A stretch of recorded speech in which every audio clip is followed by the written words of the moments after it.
So we'll continue with the mimer, Vayhi Mikeitz. Previously, in the previous chapter, we learned about the Sar HaMashkim, the butler,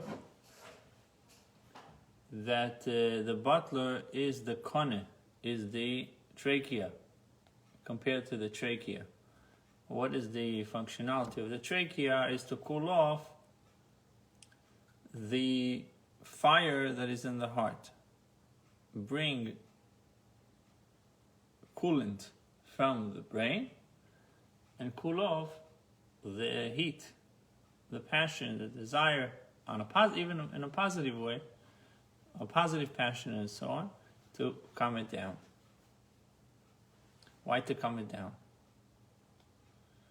Because you have to have also the avodah down here below. So let's see. This is the inyan of the dream of the butler. What does he dream about? He says, I see a geffen. I see a cluster of grapes. And I... That's Reuben.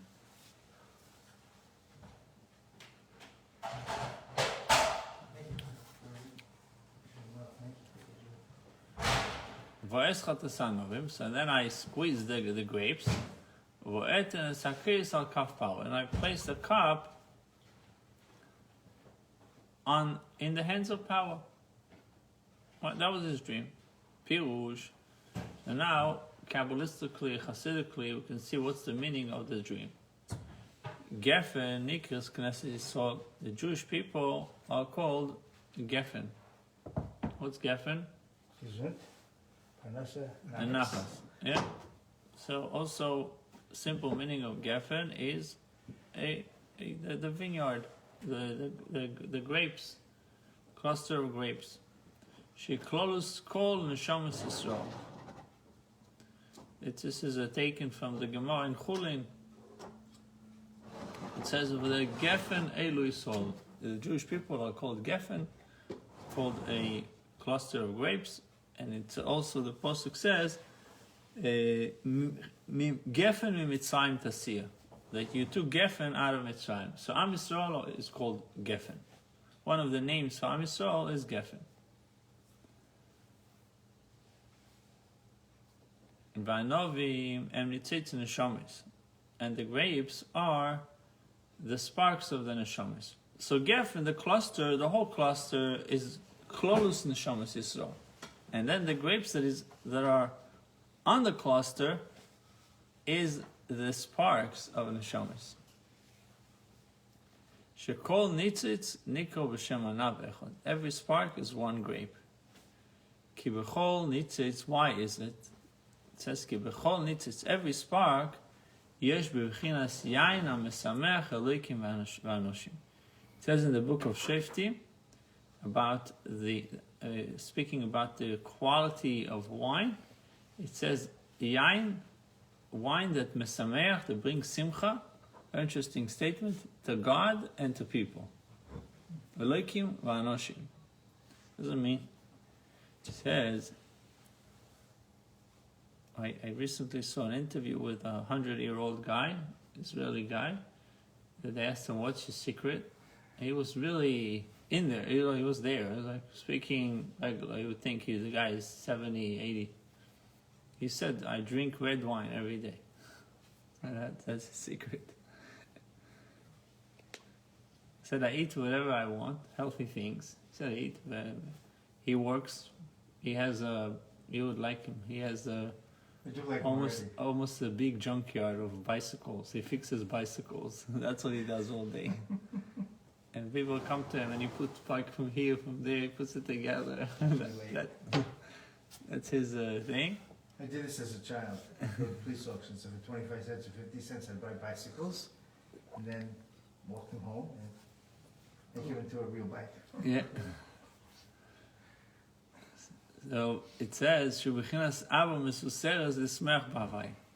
Now, it says, what is the yain? What does it represent?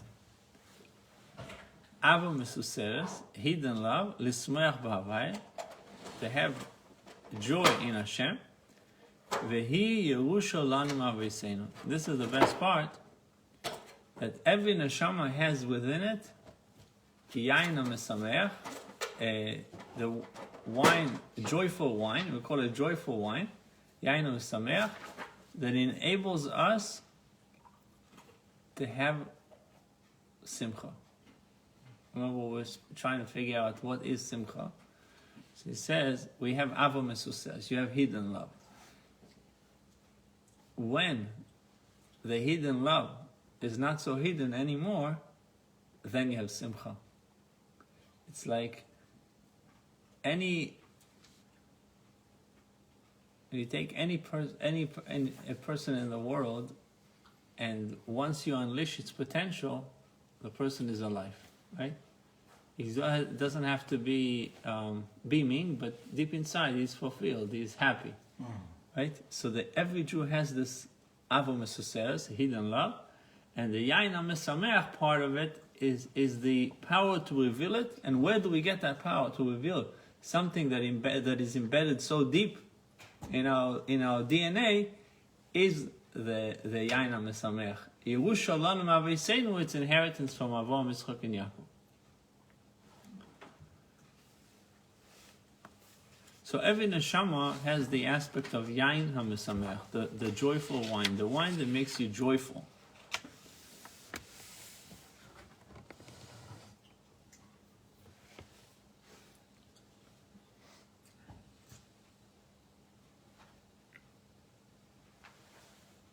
So we don't have to really do anything special to have this avo. The fact that you're born to, you're a descendant of Avraham, Yitzchak, and Yaakov, you have this avo. Ella, that's the but. She mesuseres me'ed. This havo is really extremely hidden. Me'ed, very much it's concealed. Oh, now we can see the analogy. It says just like wine that is hidden in the grapes. You have to extract it. You have to work with it. It says that the grape is like you write ogol, a circle, but it's more like an egg shape. Egg shape, yeah. V'cholok, and smooth. Umakif oiso mikol tzad, and it has this covering skin that covers it from all sides, right? So maybe somebody has to jump on us like you jump on wine to make the wine happen. In Tanya, it says that many times to reveal the love, you need to have mevachin lei. Mevachin is the bitush, is the chopping down.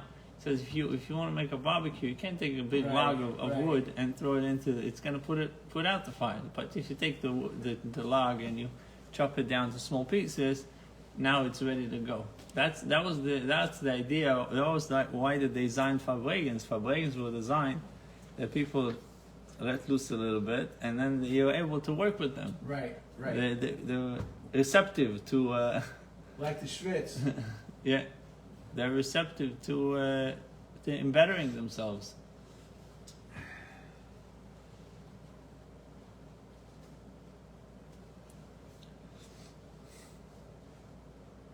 In America, you have the New Year, that it's inspiring people to start exercising, so they take new resolutions for the coming year. And they have the Olympic fever once every 4 years. They decide they want to emulate so they have this Olympic fever for a couple of weeks until it dies out, and that's it. Well, yes, it's every day. Take every day, no achlotas.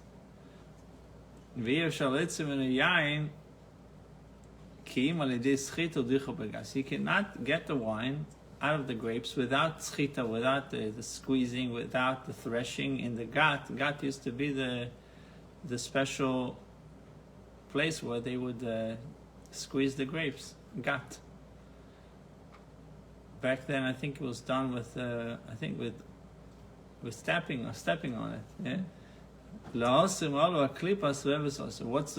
idea? Is to remove the klippa that surrounds the grape. The grape has a klippa, very thin klippa, and by schita and dricha, by squeezing and stepping on it, you would get you get rid of the klippa and you get the wine out.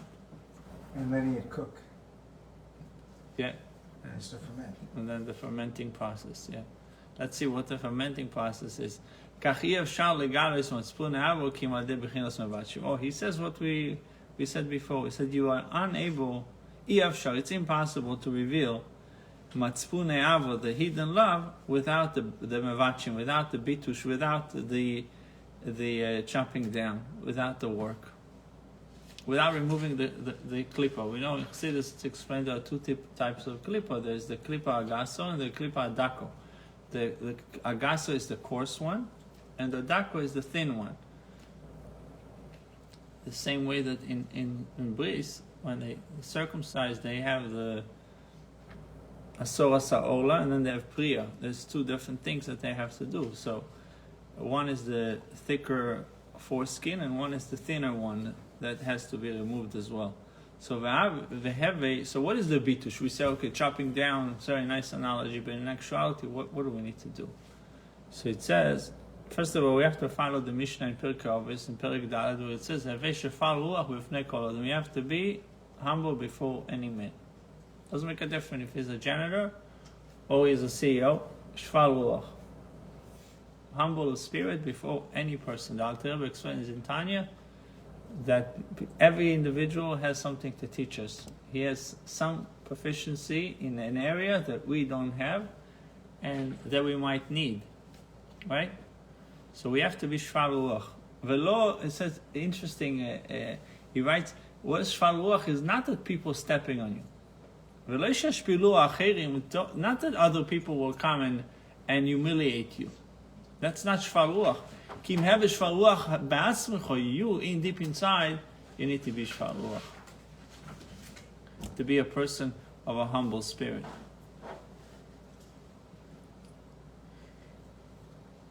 V'nafshi ka'ofel hakolti, as we say in davening, in Shmones, so we end off the nafshi, we're asking Hashem that our nefesh should be ke'afol, like dust, lakoltia, to everyone. So that's humility in front of every person, not just people that are greater than us, or people that, God forbid, humble us. He says sometimes it's a saying, humbling experience, right? You go through something, it's a humbling experience. So the idea is to be that should be you. Kaskup on idreses, it's like the threshold that is being stepped on all the time, in a positive way.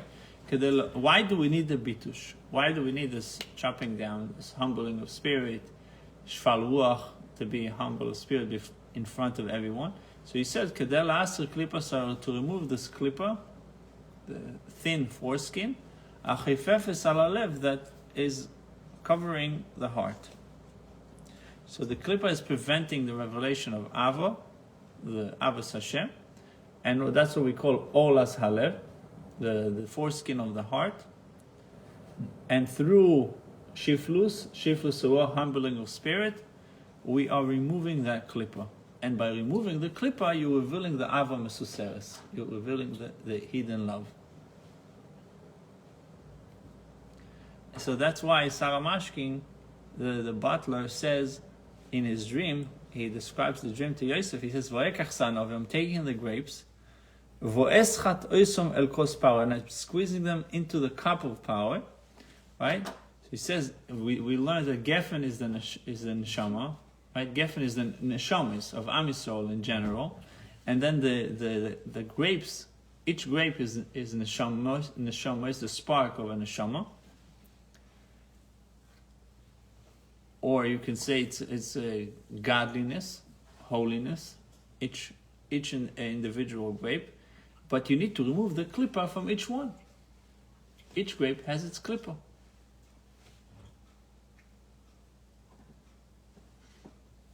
דהיינו אפילו מי שלא ייפוגם ונטמע באחד הסנורים ממש, כל מות מצורך הוא לא מול אור לסליבוי, כמו שכוסו מלתם מסורס לבבכם. So it said in Parshas Eikev, we have the Torah says it clearly. It's a commandment in the Torah. It's not like being a super mehader, extra chassid, doing like to remove the foreskin of the heart, because it says Pasha Zekev umaltem esorla sevavchem. You have to circumcise the foreskin that is in your heart.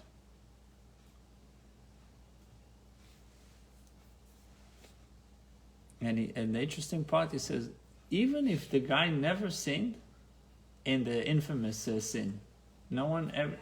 Imagine a guy that did not. He went through his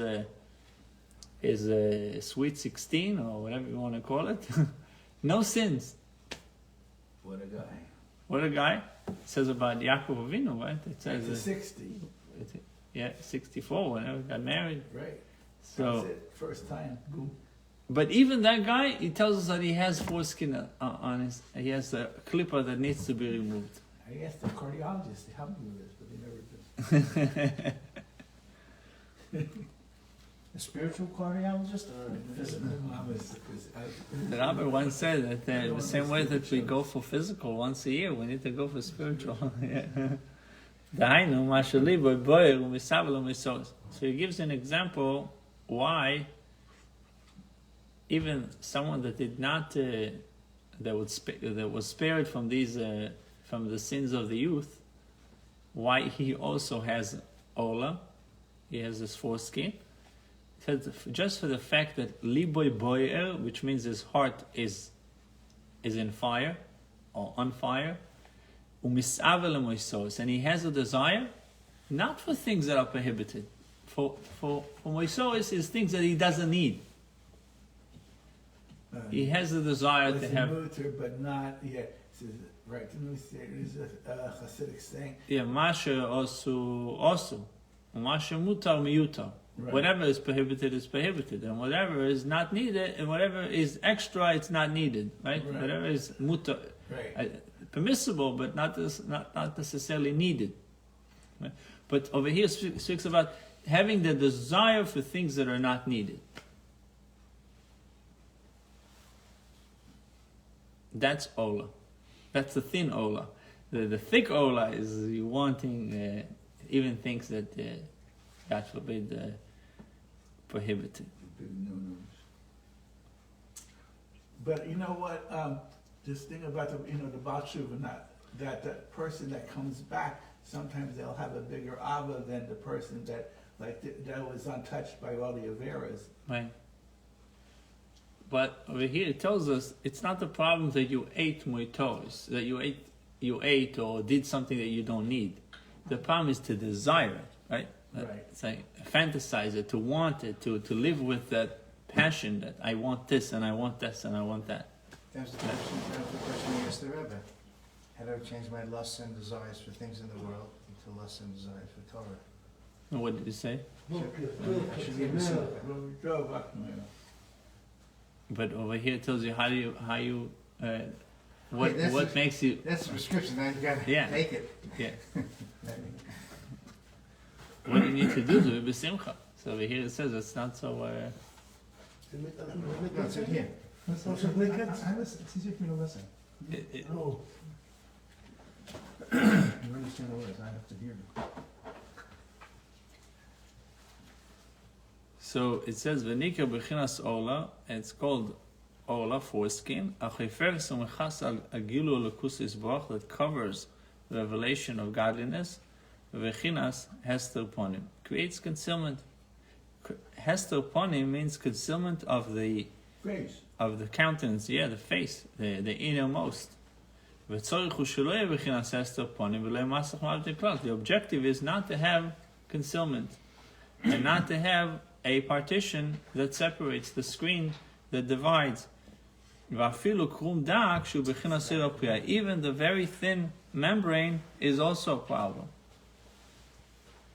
That's the Oira Priya. He writes that this is the second part of the Bris Milah, Oira Priya, the thin membrane, that needs to be removed as well. And what is the Eitzah? So again, remembering what is the advice? What is the recipe, Reuven, for removing that foreskin, the thin foreskin? Over here, he says the Eitzah is the shiflus, is the humility. being humble before any person. Why should we be humble before every person? Because everyone has something to teach us. Everyone has something that we don't know. They're better than us in certain areas. Everyone has something better than me, and I have something that is, I don't know which, but I have something that is, according to this, that we're better than someone else. So therefore we have to humble ourselves before every human being. No matter how. Amen. That's why we say, Nafshi ka'afar lakol tiyeh. Nafshi ka'afar lakol tiyeh. Doesn't say just for my friends, just for the family. Lakol, everyone. Ka'afar, like dirt. Kaskupani, the rest is like the threshold that people step upon it. If you're able to master that, you broke all the partitions. Everything is open to you. You'll have revealed Avas Hashem, revealed godliness. Would you love and someone that killed your brother or something? Would you love him? No, we're not. This is it's a different thing. We're not saying Shfal Ruach is not loving him. Shfal Ruach is being humble inside, deep inside, not necessarily saying something to someone else, oh, you're better than me. Deep inside, feeling that other people have what to teach me. Other people have a lot that I don't know. Like Shlomo HaMelech says, Ezu chacham alomed mikol adam. What does it mean, alomed mikol adam? Every person has what to teach me. It's not talking about Ava. It's not talking about Ava. Ava of another person. Over here he says to reveal Avas Hashem, the love of God, to reveal that love, to remove the partitions that are not letting this love to express itself, because every Jew has Avas Hashem. Every Jew has love of God. But in order for it to be revealed, I have to get rid of the klippah, the olah, the coverings. In order to remove the klippah, I have to be humble before every person. Nafshi ka'afar lakol tiyeh, heveh shfal ruach b'fnei kol ha'adam. So even if, God forbid, there is a murderer somewhere in jail, right, to answer your question, you need to be also shfal ruach, humble before him. Because he has something to teach you, like it says in Ayom Yom, that you can learn 7 things from a thief, right? Even from a thief, we have what to learn from. Even from a murderer, we can learn things. We can learn what not to do, for example. That's the blatant lesson. Obvious lesson that we can learn from him. Certain things don't do, and don't let yourself get into that place. What does it represent that the butler, Sarah Mashkim, is placing the cup in the hand of Paro? After he squeezes the grapes, in his dream, he is placing the cup in the hand of Paro. Kemoshe Katuv, this is a pasuk in Yeshaya. Al Kapayim, kaf is singular, your hand, your palm. Kapayim is hands, your palms, right? Al Kapayim Chakotich. Al kapayim chakotich, that's the statement in Yeshaya. Hashem is responding in this pasuk to the claim of Tzion, of the Jewish people. They're claiming to Hashem, Azavani Hashem ve'adni ishchachani. That's the pasuk in Yeshaya.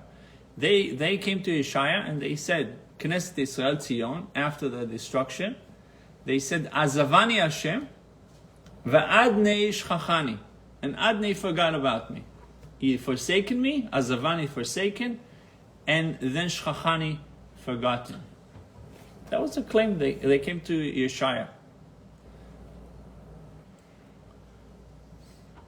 So Hashem responds that he is not forgetting. Why? Because he said, Al Kapayim Chakotich, you are engraved on my hand. I cannot forget you.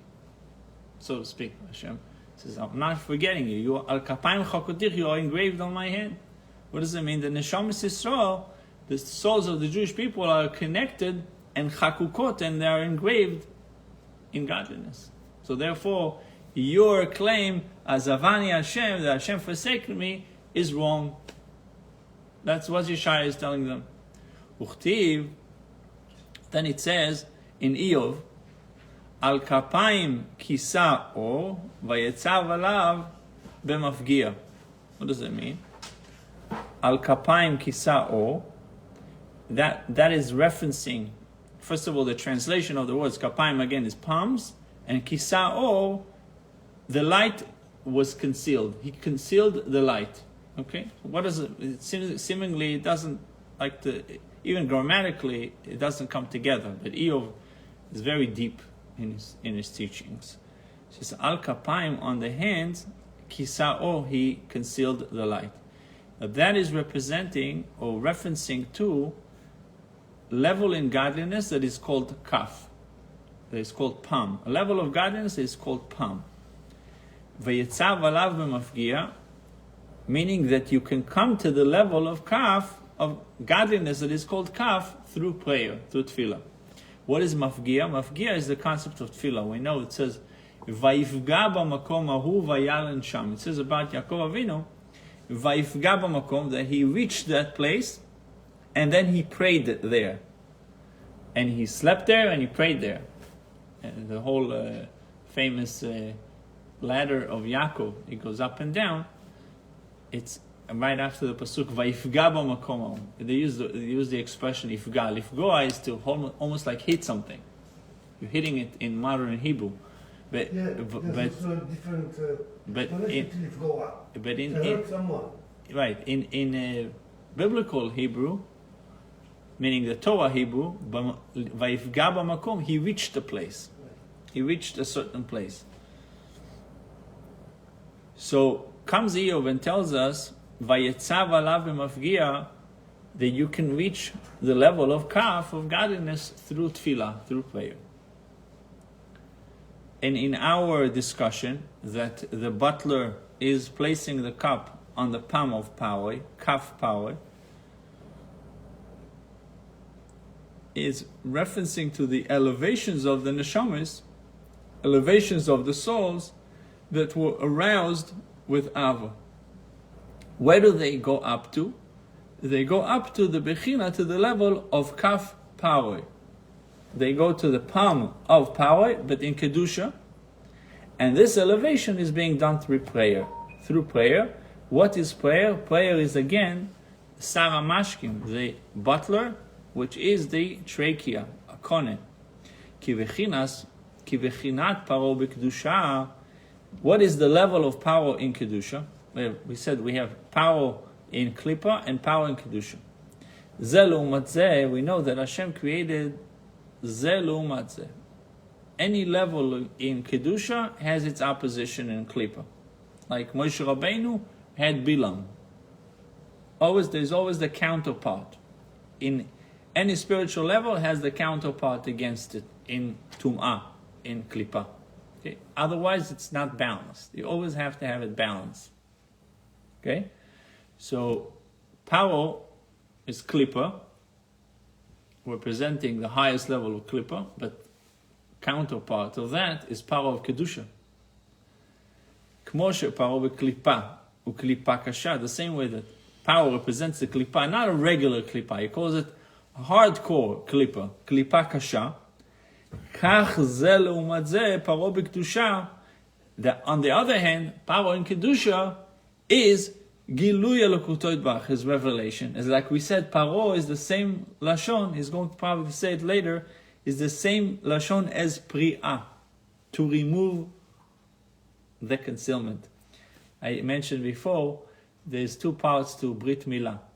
Brit Milah has a part that is called Pri'ah, Pri'at HaOrla. To the removal of the Orla, there is the thick skin that needs to be removed, and then there is a very thin membrane. If you follow the moil after the Brit, you'll see that he removes the membrane that covers the area. So that's Priya, removing the concealment, removing that klippa. The same thing over here in power. It says power, the side of Kedusha, is Priya, is removing all boundaries, removing all concealment. Priya. V'itgalut dvar Hashem.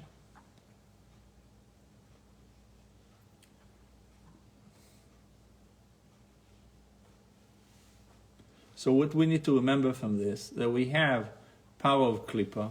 Power of Klippa is concealment. The opposite of what power of Kedusha would do. Power of Klippa says, Lo yadati et havaya. I don't know Hashem. When Moshe Rabbeinu comes to him and he says, Ko amar Hashem, shalach amim v'yavduni, let us go, let my people go, and they need to serve Hashem. So he says, Lo yadati et Hashem. Who is Hashem? Power. Innocently says, I don't know Hashem. Lo yadati et havaya. Right? This is in Parashat Shmot. Ulu mato. And now, what's the counterpart of that power? That power tells me concealment. There's no Hashem. He's hidden. You're bowing to the invisible. Power of Kedusha says the opposite. Revelation of godliness. So this level in godliness is Sfirat HaMalchut, the attribute of Malchut. It's called the Var Hashem, the revelation of God, the utterance of God. And its objective is to reveal godly light, supernal light. And the elevation of Neshamot in Tfilah, the Neshama is going back in the time of prayer. The Neshama is being elevated in the time of prayer. To what level? To Kaf Paro, to the palm of power. Elevation to receive godliness from Malchus. So our Neshamas are being fed in the time of prayer. It's like the same way you go to sleep. Before you go to sleep, you charge your phone. You get up in the morning, the phone is fully charged. When the time that you pray, your neshama is being charged.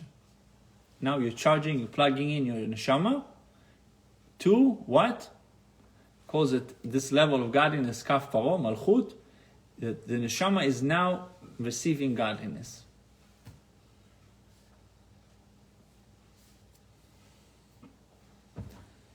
Al yedei bechinat tzar hamashkim shu bechinat kaneh.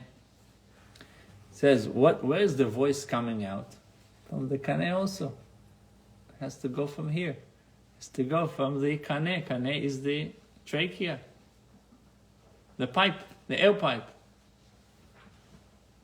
She'akol me'orer hakavana lismoch b'Hashem b'tfilato. It says you have to pray to yourself out loud, meaning that you hear yourself. Why? Because the call, the voice, arouses kavana, arouses intention. When you learn out loud, when you read out loud, it arouses kavana. You suddenly start to pay attention to what you're saying. But if you read it without, there's less concentration, there's less kavana. That's why we should pray, say the words out loud. V'zeu va'eten et hakos. The butler is telling Yosef, and I'm placing the cup. Ki v'chinat kaneh hu amolich hitoreru ta'ava lemala mala ma'asagat bnei adam.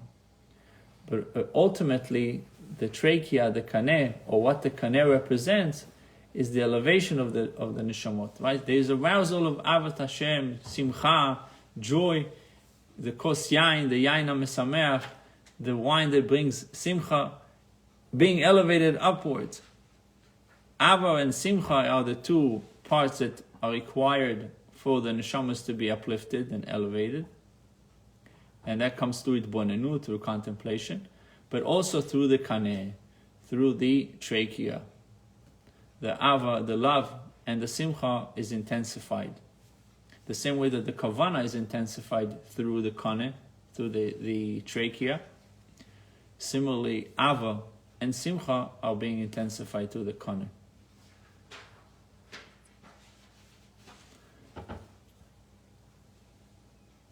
So we learned that there is ava that is called yain ha-mesameach, the joyful wine, the wine that makes us happy, mesameach elikim v'anoshim.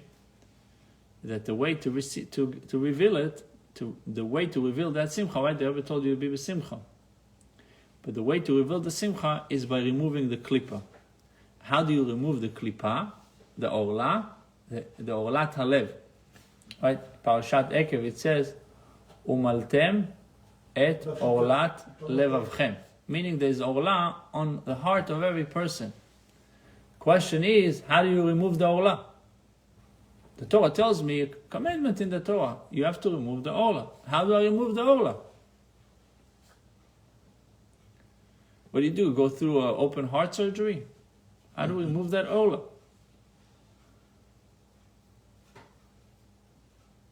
He says it's being done through the shiflut, bitusha adam. Shiflut, humility, shafel, levesh shfal ruach. Humbling yourself leads to remove the Ola. The opposite of it thickens the Ola. Right? It says, Michlal hen, from the positive you can also learn about the negative. So Gava would make the Ola thicker and thicker and harder to deal with. Like they say, the bad habits die hard. Right? It would be harder to deal with it. But the more shiflut, the more humility, the more bitush. Now what bitush means? Levatesh is to chop down. Bitush is to go through something that humbles you. But this is, you are causing it to yourself. You know, back in the generation, back in the days, about 200 years ago, you had tzaddikim that would sit on an ant pile, and it would be bitten and bitten and bitten and stay there, just to go through bitush. That was bitush, right? It's hard to picture it nowadays, but back then you had the tzaddikim were taking pain to for other people. Obviously, the avodah tzaddik is for other people, not for himself. So now we're going to see that the klippa that covers the heart is the part that we mentioned before, that his heart desires for motarot. Right? What does that mean, the heart desires for motarot? He wants things that he doesn't need. Right? Doesn't have to have them, but he wants them. And he has a strong desire for it. And we said before, there's the guy who never sinned, Misha lo pagam, the guy who never sinned with the infamous sin. And there's the one who, and so even that guy has the desires for things that he doesn't need. And now we have to deal with a guy who sinned. Rarely to find, but with somebody who sinned. אבל מי שפגם ונטמע בפועל ממש, but that's amazing. It says, the guy who did sin, he cannot use the yain hamesameach, the wine that makes you joyful. He has to use the wine hameshaker, the wine that makes you drunk. Okay? Yain hameshaker.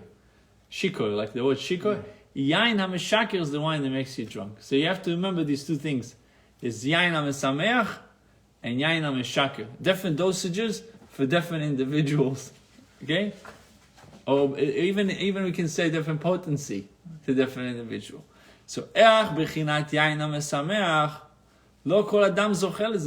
everyone merits to have yain hamesameach, the wine that makes you joyful, the wine that takes you right away to the places that you need to get to. Rak Yishrei Lev, only those, like we said before, that did not sin. Yishrei Lev is those that have a straight heart. Kemoshe Katuv, what does it mean, straight heart? They never deviated. The heart that desires, they're always in check. Kemoshe Katuv, it says in Tilim, in 97, Tzadik Zayin, Ule Yishrei Lev, Simcha. Who has Simcha? Yishrei Lev. David HaMelech tells us that those who have a straight heart, they're the one to possess Simcha. Leisha Lev Simcha. Meaning to them, to get to Simcha and to Ava is easy. The path is, he paved for them. You get rid of the distractions. The distractions aren't there. But the distractions are minute in comparison to the distraction of someone who did sin. Dainu misholach b'derech yosher kol yom, of someone that went through the straight path his entire life. Kol yomov. So this type of simcha is somewhat exclusive to those who have a straight heart, to those who went, they never deviated, not to the right, not to the left, they're always in the middle. No sins. The one who did blemish his ways, v'nitma, and was contaminated bechatus neurim in the sin of the youth. He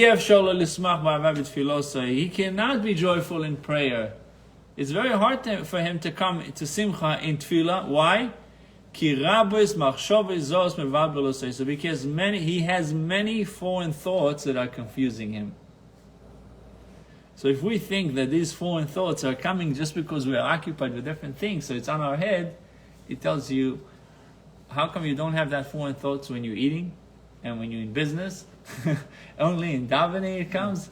That's a clear cut. He tells you should know it comes from the pekalach, from the luggage that we are schlepping with us. They say it's not foreign thoughts, it's your thoughts. These foreign thoughts came to me. No, it's foreign to what you're doing right now. Right.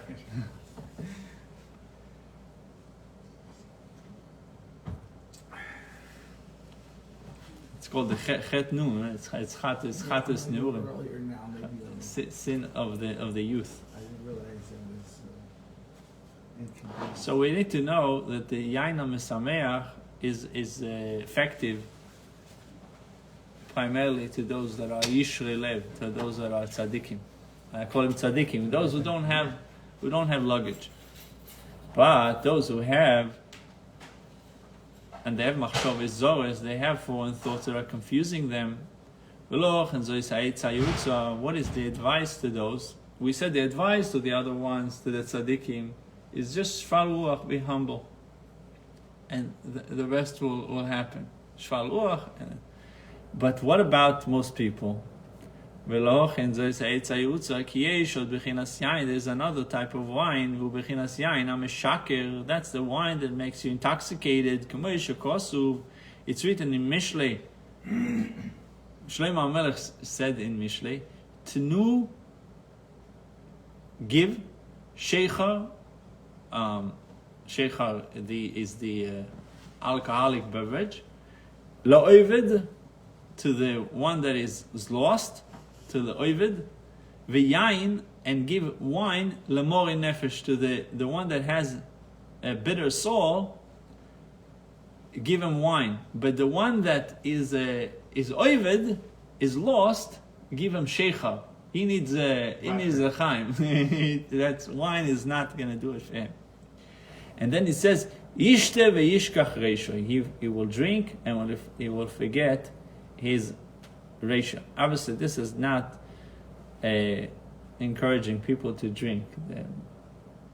It's referring to different levels. Like we said before, the yain mesameach, the joyful wine, is really being humble. The avodah of being humble. So what's the avodah of the yain meshakir, the wine that makes you intoxicated? It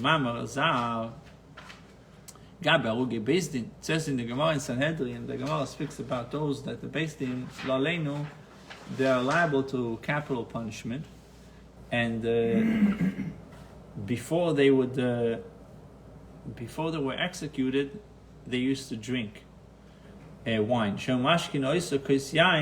would drink a cup of wine before the death. So his mind will be a little bit, drunk. He will be drunk a little bit, and he will be able to handle the pain of mita, of death. That's regarding Haruge Beis Din, those who were executed by Beis Din. So he says in Avodas Hashem, serving Hashem, there's also 4 types of mitas Beis Din. If you look in the Kriyas Shema, the Shema, there's a vidui there, the confession. So the vidui speaks about 4 types of death. There's the skila, sreifa, hereg, and chenek. Skila is the stoning, sreifa is the fire, burning, hereg is the killing by a sword, and chenek is strangulation, right? So these 4 levels of death. So in Avodas Hashem, there's these 4 levels as well. So lochem b'Kriyas Shema, we say the Shema before going to sleep. Shalmita gamkin, based on the one who wants to accept upon himself the 4 types of death. It says in the what we say in the davening in the Siddur of Arizal, it says Im pogamti beis yud. If I God forbid blemish the letter yud, then this type of death. If I blemish the letter hey, then this type of each sin blemishes another letter. When it's chayav tiskilo, and I was chayav, I was liable to the stoning, and the like. בפרט שרואה בעצמו שליבו מטומטם בקרבו ואויה לאבן, זה בכלל סקיר שהוא חייב בוודאי. So especially if somebody sees that he has a dull heart of stone, he knows that he needs skill, stoning, to get rid of that dull heart. Timtum alev. I mentioned yesterday about Tanya, chapter 29, which speaks about Timtum halev, the dullness of heart. There's Timtum hameach. There's also the dullness of the mind, of the intellect. Okay, we'll continue tomorrow. God willing.